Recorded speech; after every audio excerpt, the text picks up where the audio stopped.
Laye laye Soro Ine Lau sangau ne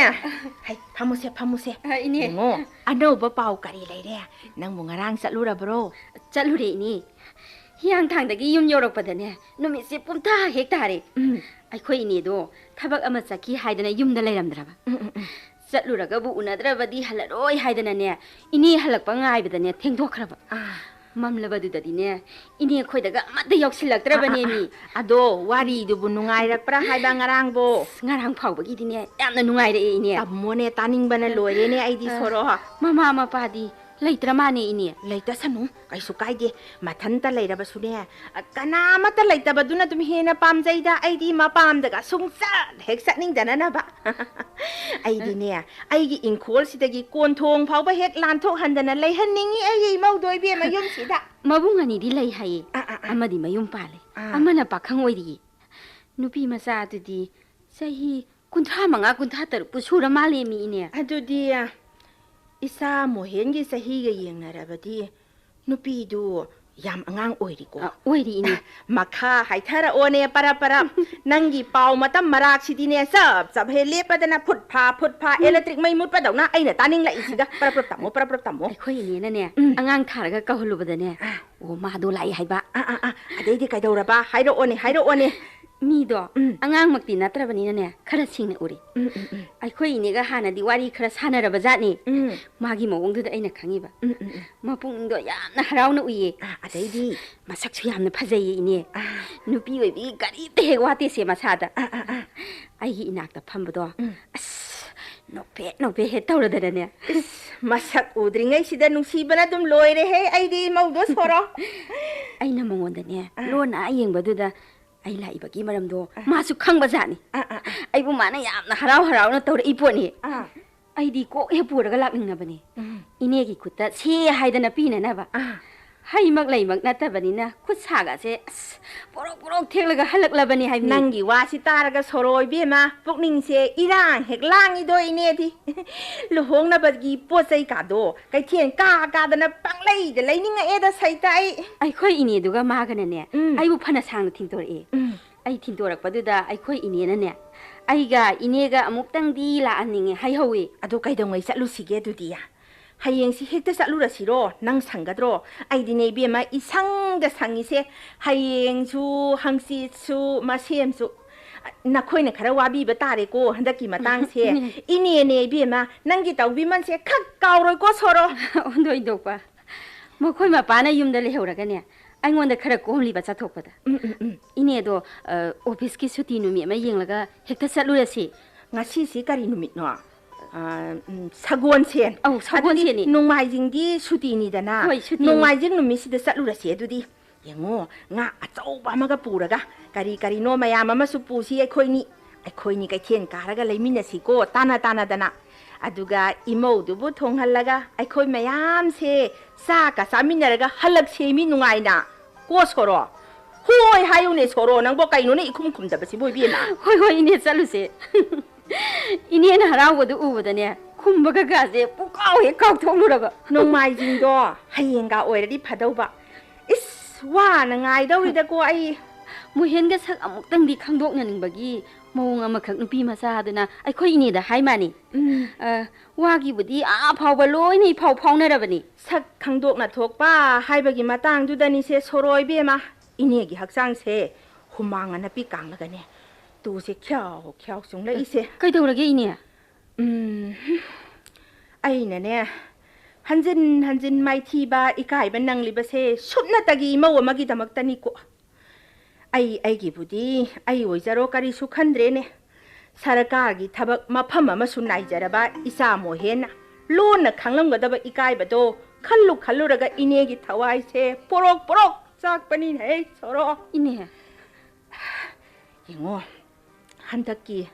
tarulak subagi mai thi bado madugi ikai bado hojik phawbu kok phaptri bani he lai khorambiyo ine lai khorambiyo ai khoi gi oijaro ine gi ningba thungjaro haiduna harau ya tholakpasu kanana khangni lai masing surabani mi aina kap tuna nijari ba se imaw amatadi pibiyu haidan mina amaning laina amatam ona taina gan basida มีน่ะนิ่งเจ้าบดุกะลายน่ะตำบีบดุกะทูน่ะเฮกซานะฮัลบดิเนี่ยเฮกตะนงไอกะดะบะมาดูหมายน่ะตาวระดิเนี่ยมียามสิงชินะในลายสิงเจว่าต้องน่ะทากัดน่ะกะดาวสิดีโซโรนั่นก็ซุมไลมินนะระกะวาคันเซคาระเฮกนุงไออีทันตะงายระบดิเนี่ยเซานิงโบยกับนิงโบยไอไลพงคังเดียมีนุงไอพงคังเดียบะซากไซซาพงคังเดียอีเฮวารีตุมตังเกนเฮกะดาวระกีเนี่ยนาฮันดิเนี่ยอีทันตะซากสิซุมซาบดุดะเนี่ยเย็นทางเตียงโกตุมะเนกะรีมะตะโชกตะนะดุมเลมะมะบะเนี่ยซานิงดะเบอินซังดุดิกะดาวไว้ทงนุดิบะอีเนี่ยเดียซาสุซารอยดะบะตาอีเฮซานิงดะเบวานะติมีนุงไอตะบะนุงไอคีดะบะมะยามโดซุมคัลลุบะดะเนี่ยซาบะกาวระบะนี่ดะนะซะกังงักตะซุมซาระมะบะปุคัมดะกิซากตุซาบะลอยรักปะดุดาเย็นทางดุงหักตะเนี่ยเตียงโกตุดะเลระมะบะนี่ดะนะไอเสไกนนตาวระบะนี่เฮวาคันกะกาเซบีมะปะคันดะคัลลุนุเดอีเนี่ยวาคันยามน่ะคัลละกะเนี่ยทูน่ะชีนะนะบะเนี่ยลายน่ะตำบะมะตุมเลยจาระมะนี่เสคีบะนะดุงไวสังดาวมาเลยได้เบมาสุกนุงไอตะนะหิงดาวสรุปปุดิให้ดิเดอีเนี่ยกุยน่ะหิงดาวมีดุดิสินิงเลให้ดะนะเฮกตะสิอยู่ยาโรเยสินิงละบะสุฮาวากาลีกุรุงซัปปะดาสีกะดะบะมะไคสิจะคราบะสุชีโรยดะบะมีสิงดุดิคันดอกละกะคาระฉกละกะหิงเอาบะดออะดุไมนะกาลีอะมะตะดะปุณนะตงมินะระสุโหยอะโดอีนี่ไอ้ยมุกจัดละกีจัดโลอีเฮอะโดนงไมจิงนุมิตะเนี่ยซอยดะนะสัลุระสิโกไอ้งายระเกไอ้งายระเกโหยเนี่ยงะสินี่หุมนี่สิดังนุมิเซคาระทูนะตาระบะดิพานิดานงไมจิงโดคาระทูนะยาวรักนะบะ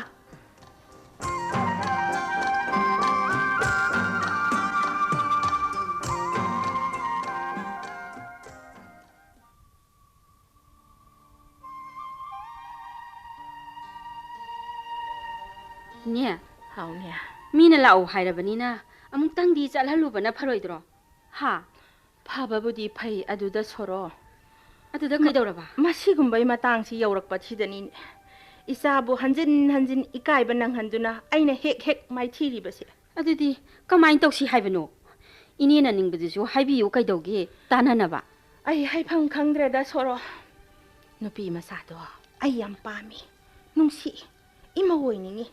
마기 마삭도 이미시다니 아이디네 상상 우드나 좀 레이린 헤비마 아두다 한진 톡라바 타우독도 망원다기 소목 톡라바디 하이바기 와칸다닌 해 아이나 끼리바세 이사 누파시다 후독가다바도 ngam다도나 레이라바 아데디 한다기 마당시부 모헨디 캉드리버로 이냐 호이니 아두니니 하이시 까다이 하이로이시 까다이 아이세ว่าขันนั่นเนี่ยสัตว์ประเดเนี่ยโค้งทางว่าเผาว่าเกากันนะซับเลียบประเด็นเฮอะตัวเบี้ยมาไอ้คอยนี่ชูดิเนี่ยสิดาอามุตั้งเฮาดกแต่เนี่ยยังเฮาระเสียหายบรอยาเยอีนี่อะตัวดีไอ้เกาโทรเกโก้มาอีมุงเล่ยบะห้อยอะบุงอ้ก็ได้ให้กี่มาอัมตะโทรเรานาตายมาโซโรสุไลว่ามาตะตานาสิงหากตะโทรเราดานาห้อยมาโซโรอีนี่อีสานเนี่ยฮาราวอยากละบดีพานิดะโกเฮ้ยโซร์ฮันดักกิมาตังสิมาตังกะอิเตมาสุลักพิรามีอังอินี่ก็คอยหงว่ามาตะตานาเสียดนะละอัมลิบะก็รำบัวดาจาน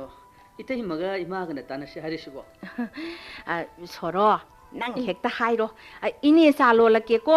ทักตระบสุยารีนี่ว่านั่นนะวันนี้ลนบิโรว่ารอยไอ้ว่าบะสังดรินเฮโซโรกุยรอยหักตะนี่เฮกตะโลละเกเซ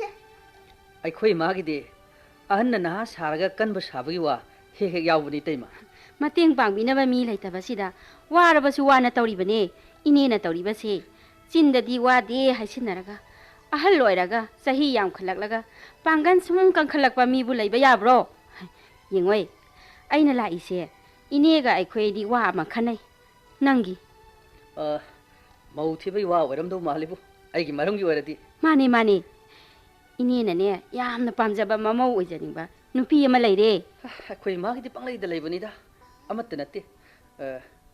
กะรีลำได้โน่หันตักไหนเต็มฮิฮังดังตะกี้อินี่ก็ไอ้คุยนี่อ๋อมาที่รักษาลูกเลยนุพี่มายุ่มลงกันดีว่าลอยนะรับกุมบันนี่โอ้อดีมาข้าดีเต็มฮะว่าเราชนะระกะลูกบกายไปกี่มาตั้งว่าดูมุกยกเสลักกระโดดมันนี่นัดรออินี่ก็ไอ้คุยนี่สุมาดูกี่ว่าพัมดอขนาดแบบนี้นัดที่ขนาดแบบมาตุ้งดาไอ้ ꯑꯩꯈꯣꯏ ꯃꯌꯥꯝ ꯑꯃꯨꯛ ꯃꯥꯏ ꯀꯥꯛꯁꯦ ꯉꯥꯡꯁꯪ ꯉꯥꯡꯃꯤꯟꯅꯔꯁꯤ ꯍꯥꯏꯕꯒꯤ ꯋꯥ ꯇꯥꯔꯦꯅꯦ ꯏꯇꯩꯃꯅ ꯍꯧꯗꯣꯛꯄꯤꯔꯛꯂꯤꯕꯁꯦ ꯀꯣ 이때이면은 하이브 와세 이탄다기 와디 나테고 뭐해 이네기 맘이따기 따라고 마피도 오라가 아이수 얌나 누아이때 이몽식이 마와마기다마 이네기 마땡 가직당 오이라바주 방ing바기네 아이나 타와이 야우나 호독리보 와팜시 아이나 이마기 마링 퉁은바 ngamdibase 이때마 아이기 볶바다기 로이나락라바 미나 한고이라바 이삭시나네 아이 칸 아티야티바 보석 마야암나 분실라가 사락바 만드라네 아이기 마이스바 이때마 파자바 아티보 쿠딩막 이소르기 쿠세용악다니네 낭수 미니 누파니 까나마타나 낭부 미나티 하이방암로예 sakna miyoibagi thauna lingjen wakhal punamak pumai thiba pihanbadudiне pangdaba mini hainingi aidi yaningde Soro sa thaksi se ine wani lon biruranu haraga waraga nungain he ine dia bungo se nangi su mohe kari khalliba handaki matang se nangna kari su khande aidi handaki sidangadi natai maga aigana hairibase nang yahanningi da imadia 아이부 그리 따우 하리노 이만 하리시고 누피 마사두나 낭부 아묵땅 라하닝바기 와 하이레이 아두다 이마나 낭부 살하닝이바 yengo 사우키누 한다키시나네 아로이바니 마뚱다네 아묵 한나 이사나 마이 ngang 룩타두나 할라카다바 야탕 아마따 이마나곤다 칵 하이로이코 한다키시 마땅디 아로이바 오이나 이마기 야탕 뿌라가 이까이라바수 이까이나 누파 통나 아묵따디 쌀로이붕 이마부 낭나네 땀티 하이나 칸가 낭나 탱나리바 로나 캉리바 룽아이트리바 쿠딩막두다기네 이마기 타모이 룽시다 퐁독팜 하이독팜 강단 폼진두나 탐라가 캉리바 마이삭시나 헤나 헬람가니네 낭혼다기디 마세 이마나 낭부 룽시바다기네 hen pham thok pani koi bungo aina gyan hek tarak padagi imana haiba kudimak yaduna ta lakling si phaw masida imagi ningba thungdu amuk su lairibra nangbu imana haiba indi haibagi wapham natte aigi ningba amakhak thongna nabagi tamak ithanta mai thiba tanatana nangbu su masak khangdaba lai sabi hu marina birthday gi ni haiduna marang turang ma lai charong ama piramagum taw aina lawge hek tawba kun hek solo badaba ꯂꯩꯁꯤꯡꯗꯣ ꯂꯩꯃꯥꯏꯗ ꯄꯨꯂꯞ ꯀꯦꯟꯈꯤꯗꯨꯅ ꯃꯆꯩ ꯉꯥꯛꯇ ꯉꯥꯏꯍꯧꯔꯕꯅꯤꯅꯦ ꯏꯇꯩꯃ 이나오기 망지디네 망고 로이가다바 망네 고옛 마탁다 레이 쿠족 짜이타람다이기네 이때마기 바함을 사바 망기 폴도 부디 파자이 아두부 아이디 그야 야자닝데 한다기 시마다디 이사기나네 마이 빡빠 아이기나 닝바 퉁바 하이바도 묵다디 오이한시고 서로 호이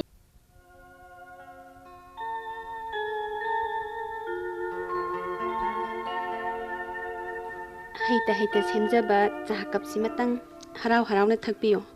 yam phani thakchage biscuit chi chabiyo biscuit chi di aina semjaba na chade ko hoi khangjai kari gino sayap na luktharaga mai lai thok tuna phambi di badubo sumai sum phamjage mase aigi hena jabini hangbiningba haibiningba khudimak adum haibiyo aina haiba khumba haiba makai haijage khumjage sayapna akhoi chawbabu thabak happy hai hoi tanja chana thingnarubadagi aidi shonga chawbaga ima puminnaba ichilenauna haiba simati hana karimata khangjadaba sengmani ko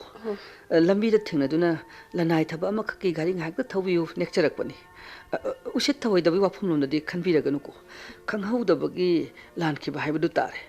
ngakpi bangamba makhaidadi ngakpiyo haijari karimata waraujadeda akhoi chawbana haibadagi loina khangjari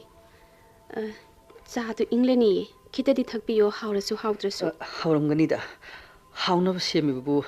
kaidobe hawroidono thakjage hawdrabra sahib chadubo yam hawi khitang nataba haisinabi banateko natchade hawbi hawi haijabani asengbagi somgi mingdi kari kaubibage Tampa kawi sahib minga saka yam chane aigi mingsu khangbirabanina sahib kisu khangjaningi ba ai mohen kawe second othelo haraga su khangai minga saka adum manaramgani aigi su angang oringida ima ipana Mohendang kawiramba miramda lairik tambagi matam khara lairubudada aibu nungsibiba maruma pangsingna second Othello haido nungsina kawibadagi mamaida ming adum on khraba matam amagi Othello dubu aibu man bajala aidi khangdi Othello singbai masakudi ai uja hodre isagi chahibu kayamak subirabage sahi si nifu mari nifu manga dwai suramani yum panbidri ko hoi panchadri yum panbidri besigi maram amadi leirangani hojik phau hoi leirangani maram dubu kitadi khangjaningliba haijage yum panbase yum changi chak thongnaba chafu enjang thongnaba uyan chak chanaba pukham ising thaknaba patra tumnaba phamung kari kare yam changbududa ado pochang singdo amata leitabagi ro sahebna yum panbidri besibo adugumbadu leitabagi nataba aduga kaidobagi loina leiraga bo khangna khangsinadaba saraga hangbirabanina haidokjaba taredana haibiyo sahebna hairakpaduni tajaningduna hangjari yum panbase mi chang male yumbu oinaba mi du leitabagi sum adugini lengdaba yumbu asengbadudi sahebna oibidau natro sahebki yungidi hoi adubudi hojik su oijari hojik ta hangbikiba yum panbagi wahangduga mari leina haijabagi wani aina haijari buse yum panbada yumbu ani sunabaduda ama watpagi ama chathokringaida amana sangba sinaraga sangminabado yumbu ani makpunna chathokminaragana solon sillaga sona dum sangjahobado awatpadugi maramgini aina ngasi sida laksari buse lakpinaba haidana aina thawai yauna kaujariba aina laksari bisisu yam ikaina laksabaduni soidana maithiragadabdugi khallaga tangai phadabagi aikhoi magi maningdadi thungalamnage ninglubadagi imana haiba inba imagi maning thunganaba honabibadudi yam phai imana haiba wa fanamak ilagasu mana ningba amakhakti thunganma ngamgani haibase ai sukhan khandraba ngamnaba khanpham thokdro nupanabo imagi maning thungjanaba khallagasu ngamlaroi khanglabadudi khandabana phadau malaba yam basunataba chutnagi amakhakpu tunghanba ngamlaroi haibiribasibu sayapu chawnaba yokbiraiba sarkargi achauba thabak phanghanaba awangba thaki mahai tamhanbiraiba imadubu nungsibiba watpagi miraibibagi kudam maliko haibiri dumadi ai thawai hakchang yaunu yajaningdi ai imabu yamna nungsijaba misakni mabu miraibi wakhaldi khak khandri ngasi phau matungdasu khalakadawa mandi imabu maning thunghanabagi wafamdubu prithibhi sida phanggoda waba atangba posak yam yaubagiro Manipur dasu Bharat dasu prithigi mafam khudingmaktasu yam leibabudi leiragasu leiba yonba yanadaba khara tangba jiba amakhak changbaduda upai leitrabagi wanida marang kaina leiraga tangliba jibadudi prithibigi mafam ataida leite ka hainariba sanghaidagi henaga luna tawnaba jiba makhal amasu leirabra haibirisibo hoi saji sangai theba sagol samu jiba khudingmaktagi ihen henba jiba mi nupi amakhak changbagine aikhoi magi maning thunabagi dabi amakhak aingonda taliba magi mamo oinabagi nupi amagi dabi aina puthoktuna se haiduna pibadu ngamdraba imagi maning thunabadu dabi tanba toknaba sayepna pakhang phaba horakpadagina ngasi phawbasida sakhang mai khangnarakhibi kanagami amata sulaitribrane wahangdumadi ikaina leijaringaisida ahenba kharaga muk hapsin bibata natana mamangda thokraba yamni kai khiba thodok amabusu ningsing hanbire ising kita taksageba ising kaurang bibra hoi ikai ba khangbuda humangana pi kangai be sa hani lawjerukhige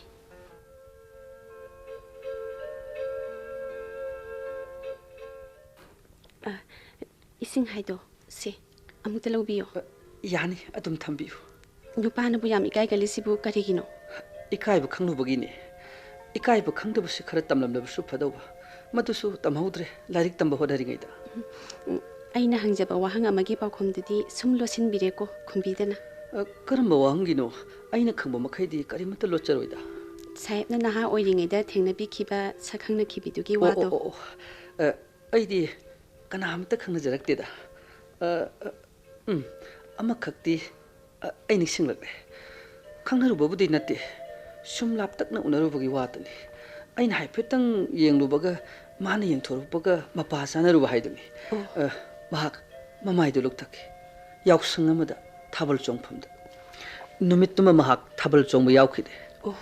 numitto aigi punsigi ahanba thengnaba maithiba hobaduni yumda halaglaga ai thawai nungaikide magidamak numittudagi hauna ngasi phawbase miyam tinba harau kumai amatta ai yaujaraktre ꯑꯩꯒꯤ ꯅꯥꯛꯇ ꯉꯁꯤ ꯂꯥꯛꯄꯤꯔꯤꯕꯁꯤꯅ ꯑꯍꯥꯟꯕ ꯑꯣꯏꯕꯤꯔꯕ꯭ꯔꯥ ꯏꯃꯥꯒꯤ ꯌꯥꯊꯪ ꯏꯟꯕꯒꯤ ꯃꯇꯥꯡꯗꯗꯤ ꯑꯍꯥꯟꯕ ꯅꯠꯇꯗꯤ ꯑꯔꯣꯏꯕꯅꯤ ꯃꯉꯥ ꯇꯔꯨꯛꯂꯛ ꯏꯃꯥꯒꯤ ꯌꯥꯊꯪ ꯏꯜꯂꯨꯔꯕꯒꯤ ꯃꯇꯨꯡꯗ ꯍꯟꯗꯛꯀꯤꯁꯤꯅ ꯃꯇꯨꯡꯗꯗꯤ ꯑꯁꯤꯒꯨꯝꯕ ꯌꯥꯊꯪ ꯑꯃꯠꯇ ꯏꯃꯥꯅ ꯑꯃꯨꯛ ꯍꯟꯅ ꯑꯩꯉꯣꯟꯗ ꯍꯥꯏꯔꯔꯣꯏ ꯍꯥꯏꯔꯤ ꯑꯩꯒꯨꯝꯕꯤꯁꯤꯡꯗꯨꯗ ꯁꯥꯍꯦꯕꯅ ꯃꯥꯏꯊꯤꯕꯤꯈꯤꯕꯒꯤ ꯃꯔꯝꯗꯨꯗꯤ ꯃꯔꯝ ꯍꯥꯏꯕꯕు ꯑꯩꯅ ꯁꯣꯝꯒꯤ ꯃꯥꯡꯗ ꯃꯥꯏ ꯂꯩꯊꯣꯛꯂꯒ ꯂꯨꯞꯊꯗꯨꯅ ꯐꯝꯖꯔꯤꯕꯁꯤꯅꯤ ꯑꯃꯈꯛꯇꯤ ꯂꯨꯍꯣꯡꯅꯕ ꯋꯥ ꯂꯣꯏꯅꯔꯦ ꯍꯥꯏꯗꯨꯅ 이만 하이징 pot 부누부기 pot 레이버 하럭부기 에두아이다 아이가 무ಖ 우다키 이마기 야탕나니 ngasi기 수마이나 우나루부드기디 루홍너부기 렙너르 마타릭도 아둠 찻크레 뚜민나 하이비리베두디 루홍바 가이버기 와 어호이 루홍바 똑히버기 와니 누피두나 아토빠 누파 아마가 루홍키버기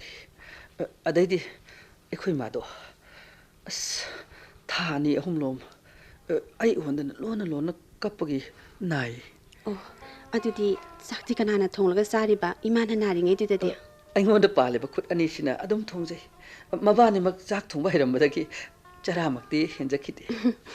khut ani duna sa insang thongmina badu uraga sahib ki wakhaldadi karimata khanbidabro imana nari duki maramda khaluraga su kanagadabu natrabanina thuna kawbuna pharni haiduna kauna bhona jai ithanta ikai kaina amurak thengnabada hainadraba thabakshingdo manga tarulak thengnasin bisidadi akhangba minadi ikai khangde hainaramlagani aise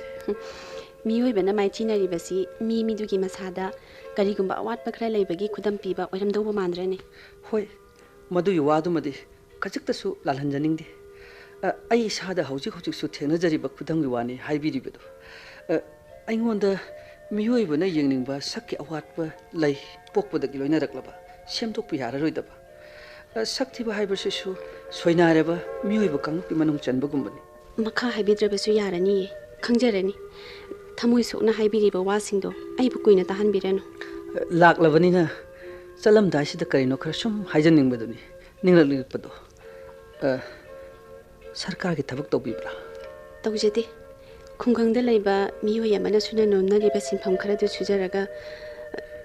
hingnaba honajaba lairaba imunggi minida aikhoide isada miyoiba amagi awatpa karimatu sulaitaba sibu lairaba kaunabrani hairisibu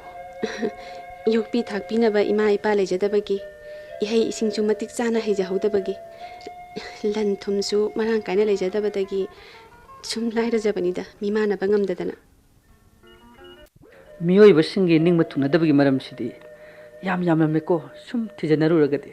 awatpa haibesidi mipung kudingmakta loina leheli amada natraga amada isorna isor se leramdragadi miyoibase tainafum loitaduna kharadi waramgadaba jani kudingmakpu chapmanana maning thungnaba sembiba heitaba isor oirambagi miwa tabada wakat tabada masu soidana waramgani magi khusemda penadraba mayam amagi haibiribadumadi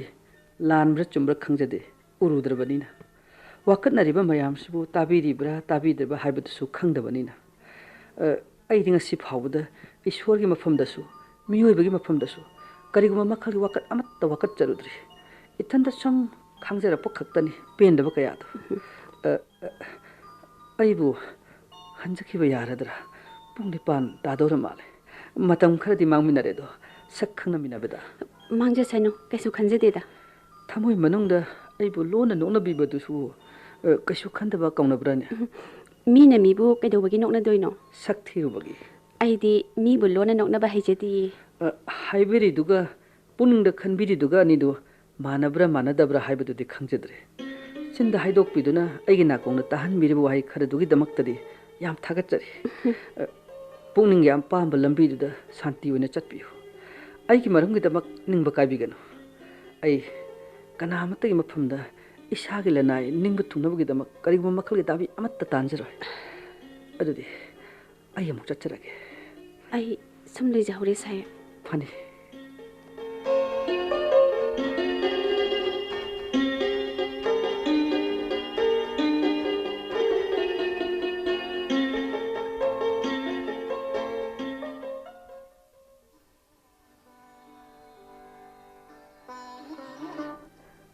Soro. Ine. Mana matam khara yumda laikhige hairaiba. Hoi. Hairiba wadunadi yaningdabagi wa tarene magido. Hauzik aina tawgadawa sibu karino. Ai haifam khangdreda Soro. Ai siningleko hinglingdreko Soro ai. Makhoi wari watai ju phajana ningthina saminai hai numitu. Yamna harau harau tawrai hairaga kanana kari amu haijanbiraba janone. Khangdrebo ine. Ai so haifam ma thoktre ma si yoksiladi. Ngarangge hingdumane ai se sungtum hek tumdana nong adum ngalabani. Wakhanama hanjin khanbada ai si. Kari wakhalno ine na khalidubo. Dabi tanbagi wakhalne. Ine dabi talagi handakti bema. Karamba dabi no ine. Aigina ningba thungnanaba isagina mapunsigi izat kannanaba imau amagi dabi. Oh. Miyoiba kanglup khudingmaki mafamda. Mahai masing maral mathum karimata hek wataba isani. Nupa ama oina poklaga masak khara thibagi damakpu. Mapunsigi izat kanba ngamdaba se ai pende Soro ai pende. Ai siba kiraktrene he. Miyoibana siba kinaraktibase. Phana kanna hotnarabasu maning thungba ngamdana sum hingbado pamlaktabadaginin he. Ai su mama amani. Mama ama oina tawba ngambado tawrani bema. Masina ai aroiba upai oirage isagi damak. Karino inina tawdori dubo. Aina tawdori base. Isa sidane thau haijillaba. Aduga ai ikutsinane mai chu sinduna sakhalaga ithanta sijabadune atama gha haibado. Karino inina haibiribo wadubo. Ine bu ngawrabro. Angawba mina bu dabi tanabro. Ine ngawde Soro. Ai se dabi se ngasidagi haurani. Tarani suba numit yungba mikup tu phawbagi manungdane aigi thawai bu kanbiningba amadi isagi mai ngakpi gadaba aina pamjabi kanagumba amatang lakpidrabadine ai sungsoi hek soidana aina hairiba mawong sida miyam tinba khwaraman kaithengi samu makhongdara aina leiriba isagi inkhon simaktadara pangthoklagi haina leple he ine Soroi be inegi wasidi aidi yamna kijarakle hoiba inena khalibadubu Mohen bu yagadro. Pisak piklingedagi aina haiba khudimak ila ima. Haujiksu magi mama ni dana ai. Ine haw Mohen la laksanu masu. Itay masulak pirami. Ine ga wari saramiba. Ano wari ama muk khoram daigire ne tema wari dubo. Nati. Ine gi dabi tan bagi wari ne. Handakisna itop topi. Kari dabi talage harino ne koi ma dubo sarkar da. Sumnagi andalon macha masu tawraga tanba dabi khutando nati ye inegi se atma ga ki khulai sijna duna tan ga dori dabi ni haye kari atma ga habe tema sumra ne ma te mana harisibo summi imane atma ga tawrage bungo ima leple ni aigi ningba thungna naba ima wamagi dabi tanba da aina yaba ngamgada wa nateda imana habiribudu imagi Mohen nang harau na yaw imana handak tawgadori base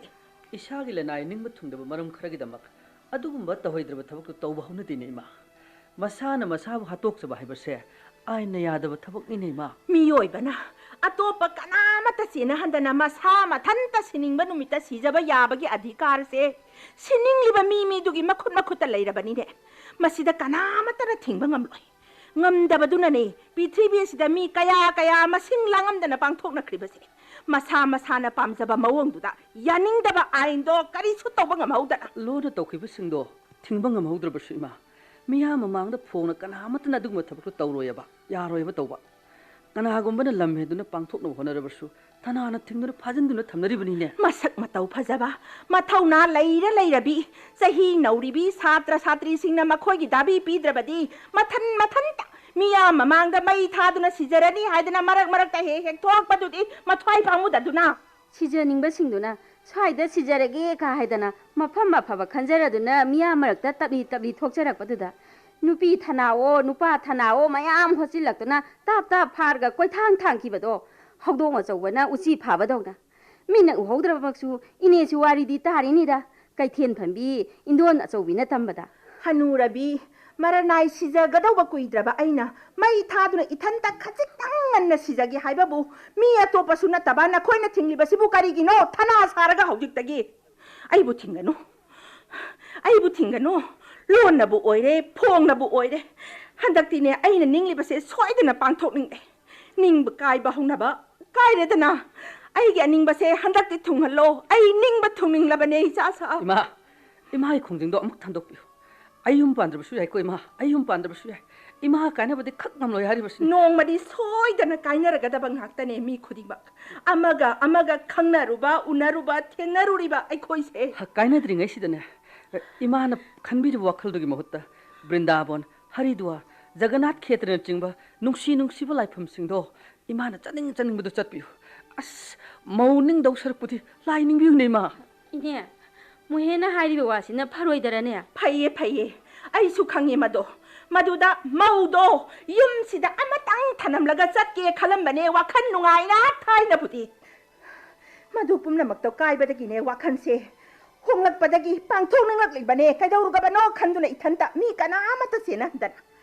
ꯑꯩꯅ ꯍꯟꯗꯛ ꯇꯧꯒꯦ ꯈꯜꯂꯤꯕꯁꯦ ꯏꯊꯟꯇꯒꯤ ꯏꯔꯅꯥꯏꯒꯤ ꯋꯥꯐꯝꯁꯨ ꯅꯠꯇꯦ ꯅꯪ ꯑꯃꯁꯨꯡ ꯅꯪꯒꯨꯝꯕ ꯃꯌꯥꯝꯒꯤ ꯌꯥꯏꯐꯅꯕꯅꯦ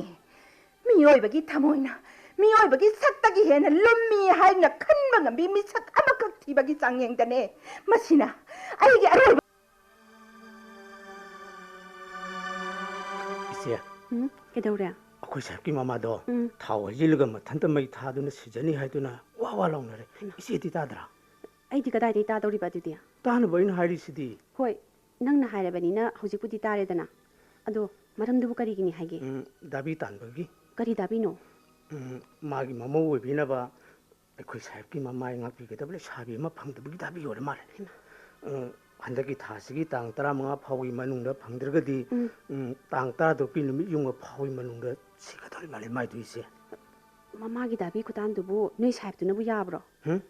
ꯃꯈꯣꯏ ꯑꯅꯤꯈꯛ ꯂꯩꯕꯗꯨꯗ ꯃꯃꯥꯗꯨꯅ ꯁꯤꯔꯒꯦ ꯍꯥꯏꯕꯗꯨꯕꯨ ꯀꯗꯥꯏꯗ ꯌꯥꯗꯣꯏꯅꯣ ꯃꯃꯥ ꯁꯦꯟꯅꯕꯗ ꯑꯍꯤꯡ ꯇꯨꯝꯗ꯭ꯔꯦ ꯌꯥꯝ ꯋꯥꯔꯦ ꯍꯥꯏꯕꯗꯨꯗ ꯅꯨꯡꯉꯥꯏꯇꯗꯅ ꯅꯨꯃꯤꯠ 6 ꯈꯛꯇꯤ ꯑꯩꯁꯨ ꯁꯥꯍꯦꯕ ꯈꯣꯏꯗ ꯂꯦꯛꯎꯏ ꯉꯔꯥꯡ ꯍꯜꯂꯛꯑꯦ ꯌꯨꯝꯗ ꯑꯌꯨꯛ ꯅꯨꯡꯊꯤꯟꯗꯅ ꯅꯍꯥꯟ ꯅꯣꯡꯃꯩ ꯈꯣꯏꯒ ꯂꯥꯛꯃꯤꯟꯅꯔꯝꯕ ꯅꯨꯄꯤꯗꯨꯅ ꯁꯪ ꯃꯥꯜꯂꯦ ꯑꯗꯨ ꯏꯆꯦ ꯑꯩꯈꯣꯏ ꯁꯥꯍꯦꯕꯇꯣ ꯃꯁꯛꯇꯤ ꯊꯤ ꯍꯥꯏꯕꯕꯨ ꯑꯁ ꯃꯕꯨꯛꯇꯤ ꯌꯥꯝ ꯐꯩ ꯃꯤꯅꯨꯡꯁꯤꯁꯨ ꯌꯥꯝ ꯈꯪꯉꯤ ꯆꯥꯛꯁꯨ ꯃꯥꯅ ꯊꯣꯡꯉꯤ ꯑꯌꯨꯛꯁꯨ ꯅꯨꯡꯗꯥꯡꯁꯨ ꯃꯣꯏ ꯃꯥꯗꯣ ꯆꯥꯛꯁꯨ ꯅꯤꯡꯊꯤ ꯅꯨꯡꯉꯥꯏꯅ ꯆꯥꯗꯦ ꯅꯍꯥꯟꯗꯤ ꯑꯩꯅ ꯊꯦꯝꯗꯨꯅ ꯈꯔ ꯄꯤꯖꯩꯁꯦ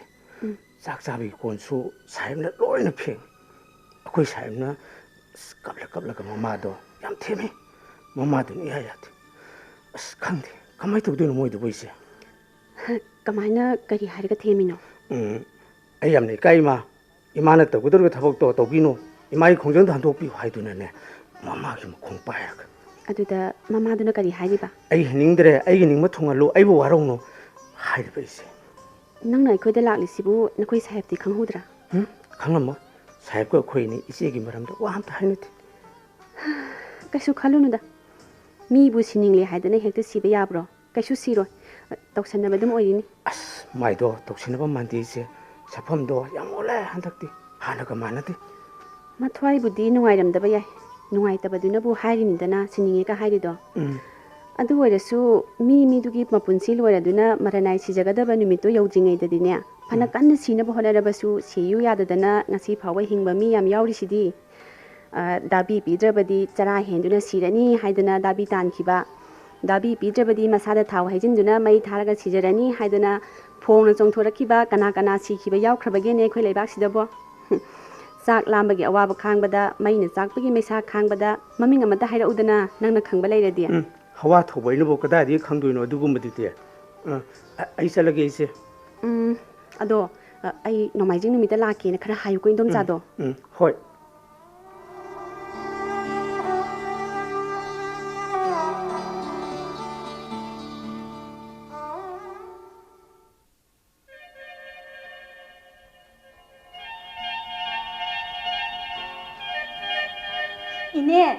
ꯏꯅꯦ ꯑꯩ ꯏꯅꯦ ꯀꯧꯕ ꯂꯥꯛꯏꯅꯦ ꯑꯩꯈꯣꯏꯗ ꯉꯥꯏꯍꯥꯛꯇ ꯆꯠꯂꯨꯁꯦ ꯏꯅꯦ ꯃꯤ ꯑꯃ ꯂꯥꯛꯍꯧꯋꯦ ꯀꯅꯥ ꯂꯥꯛꯀꯦꯅꯦ ꯅꯪꯅ ꯏꯐꯤꯡ ꯐꯤꯡꯂꯤꯕꯗꯨꯕꯣ ꯍꯔꯥꯎꯕꯩ ꯐꯤꯡꯉꯤꯕ ꯑꯣ ꯇꯝꯐꯥ ꯂꯥꯛꯍꯧꯋꯦ ꯅꯃꯧ ꯅꯨꯄꯤꯗꯣ ꯍꯥ ꯇꯝꯐꯥ ꯂꯥꯛꯏ ꯍꯥꯏꯕ ꯍꯣꯏ ꯏꯅꯦꯒ ꯎꯅꯅꯤ ꯍꯥꯏꯗꯅ ꯉꯥꯏꯍꯧꯔꯤꯌꯦ ꯆꯠꯁꯤ ꯂꯥꯛꯑꯣꯗꯅ ꯅꯪꯅ ꯑꯃꯨꯛ ꯐꯝꯗꯩ ꯇꯧꯔꯤꯗꯨꯅ ꯀꯩꯗꯧꯔꯤꯕ ꯁꯤ ꯅꯈꯨꯠꯇꯣ ꯑꯩꯉꯣꯟꯗ ꯄꯥꯏꯌꯨꯁꯦ ꯀꯣꯛ ꯉꯥꯎꯏ ꯍꯥꯏꯗꯅ ꯑꯃꯨꯛ ꯇꯨ ꯂꯥꯛꯀꯅꯤꯌꯦ ꯅꯪꯅ ꯑꯩꯕꯨ ꯈꯨꯠ ꯁꯝꯂꯒ ꯆꯤꯡꯗꯨꯅ ꯄꯨꯕꯗꯣ ꯑꯎꯕ ꯃꯤꯅ ꯑꯩꯕꯨ ꯃꯤꯠ ꯇꯥꯡꯕꯣꯏ ꯅꯤꯡꯉꯣꯏꯗ꯭ꯔꯣ ꯏꯊꯟꯇ ꯆꯠꯆꯒꯦ ꯉꯝꯅꯤ ꯈꯨꯠꯀ ꯁꯝꯗ꯭ꯔꯁꯨ ꯂꯥꯛꯑꯣ ꯑꯩ ꯆꯠꯂꯝꯃꯒꯦ ꯅꯣꯏ ꯅꯍꯥꯒꯤ ꯀꯣꯊꯕꯤꯗꯣ ꯑꯩ ꯉꯥꯏꯕ ꯉꯝꯗ꯭ꯔꯦꯀꯣ ꯑꯩ ꯆꯠꯂꯦ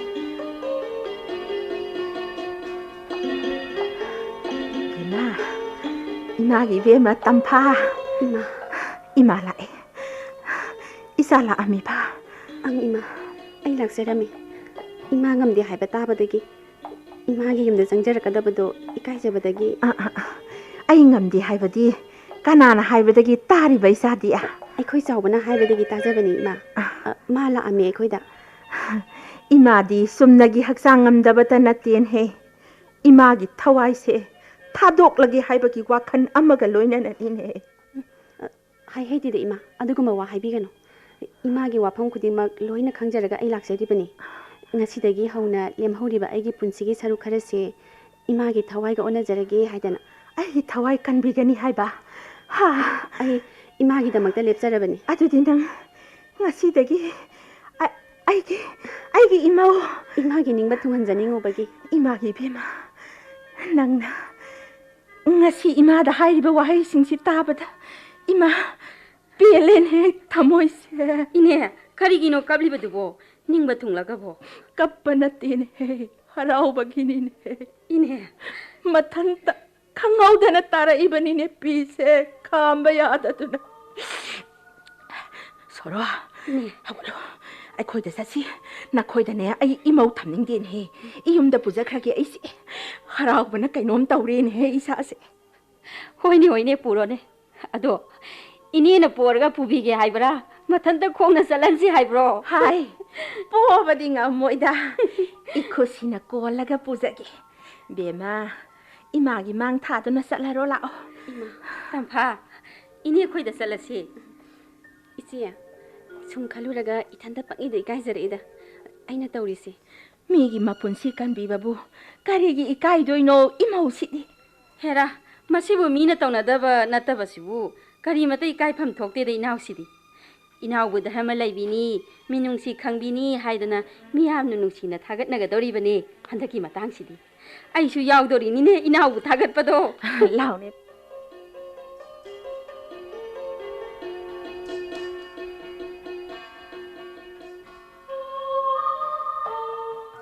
ꯂꯥꯎꯅꯦ ꯂꯥꯎꯅꯦ ꯆꯪꯉꯛꯎꯅꯦ ꯀꯔꯤ ꯃꯇꯥꯡ ꯑꯣꯏꯔꯨꯅꯨ ꯅꯌꯨꯝ ꯑꯣꯏꯗꯧꯔꯁꯤꯕꯨ ꯏꯃꯧꯁꯤꯗꯤ ꯏꯅꯦ ꯍꯥꯎꯅꯦ ꯃꯣꯍꯦꯟꯕꯨ ꯂꯩꯇ꯭ꯔꯣ ꯂꯩꯇꯦ ꯂꯩꯇꯦ ꯊꯕꯛ ꯀꯥꯈꯤ ꯌꯦꯡꯉꯣ ꯍꯜꯂꯛꯑꯅꯤ ꯉꯁꯤ 8-9ꯔꯣꯝꯁꯦ ꯉꯟꯅ ꯍꯜꯂꯛꯄꯅꯤ ꯕꯦꯝꯃ ꯉꯥꯏꯈꯣꯅꯦ ꯅꯪꯕꯨ ꯆꯥꯛꯀ ꯆꯥꯔꯛꯑꯕ꯭ꯔꯣ ꯍꯔꯥꯎꯕꯗ ꯏꯃꯥꯗꯤ ꯍꯪꯕꯒ ꯏꯀꯥꯎ ꯀꯥꯎꯔꯦꯗ ꯆꯥꯖꯔꯛꯑꯦ ꯏꯃꯥ ꯍꯦ ꯏꯁꯣꯔ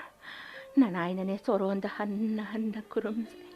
ꯑꯄꯪꯕꯤ ꯑꯩꯅ ꯆꯩ ꯊꯥꯡꯗꯨꯅ ꯂꯪꯖꯈꯤꯕ ꯏꯔꯥꯟ ꯄꯨꯝꯅꯃꯛꯇꯣ ꯅꯅꯥꯏꯕꯨ ꯉꯥꯛꯄꯤꯌꯨꯀꯣ ꯍꯦ ꯏꯅꯦ ꯏꯅꯦ ꯃꯣꯍꯦꯟ ꯂꯥꯛꯑꯦ ꯏꯆꯥ ꯂꯥꯛꯑꯦꯕ ꯂꯥꯛꯁꯅꯨ ꯃꯌꯨꯝꯅꯤꯗꯅ ꯉꯥꯎꯕꯤꯁꯤꯗꯤ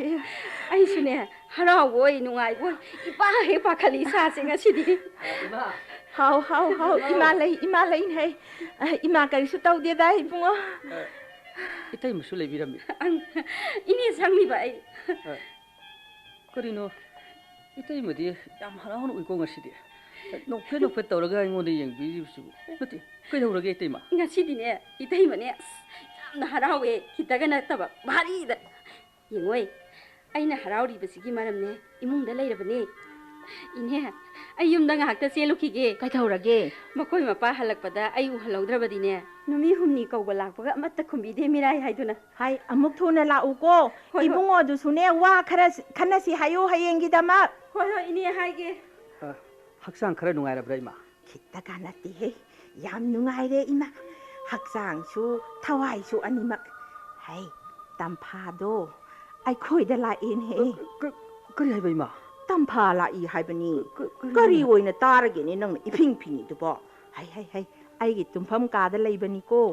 ꯀꯩꯗꯧꯕ ꯂꯥꯛꯏꯅꯦ ꯍꯥꯏꯒꯦ ꯏꯃꯥ ꯃꯥꯅ ꯂꯥꯛꯏꯗꯨꯕꯣ ꯅꯪ ꯆꯪꯉꯒ ꯍꯪꯉꯨꯗꯅ ꯃꯔꯝꯗꯨꯗꯤ ꯃꯥꯁꯨ ꯃꯔꯣꯟ ꯊꯣꯛꯄꯅꯤ ꯈꯨꯝꯂꯛꯀꯅꯤ ꯃꯤ ꯂꯩꯁꯥꯕꯤꯅ ꯄꯥꯈꯪ ꯃꯌꯨꯝꯗ ꯂꯥꯛꯄꯒꯤ ꯌꯦꯡꯉꯣ ꯏꯃꯥꯅꯦ ꯅꯪꯒꯤ ꯃꯥꯃ ꯏꯕꯣꯇꯣꯟꯗꯣ ꯑꯃꯨꯛꯇ ꯎꯅꯔꯨꯈꯤꯒꯦ ꯃꯝꯗ꯭ꯔꯤꯉꯩꯁꯤꯗ ꯍꯌꯦꯡꯒꯤ ꯋꯥ ꯈꯟꯅꯕꯒꯤ ꯑꯃꯨꯛꯇ ꯀꯧꯔꯨꯈꯤꯒꯦꯀꯣ